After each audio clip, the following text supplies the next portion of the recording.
Ayatollah খমিনীর একটি কথা আমার মনে পড়ে, কি সাহস তার! ইমান আকীদা চাই থাকুক, আকীদার প্রশ্নে আমরা আপোষ করব না, কিন্তু এই কথাটা তো বলতেই পারি।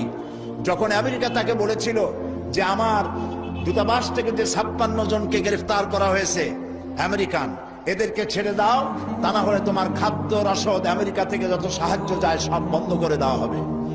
আয়াতুল্লাহ খমেনি জবাব দিয়েছিলেন আমেরিকান প্রেসিডেন্টকে, তুমি কারে খাবারের ভয় দেখাও? যেই জাতির বছরে 1 মাস না খাইয়া থাকা ফরজ, সেই জাতি তোমার খাবারের অপেক্ষা করবে।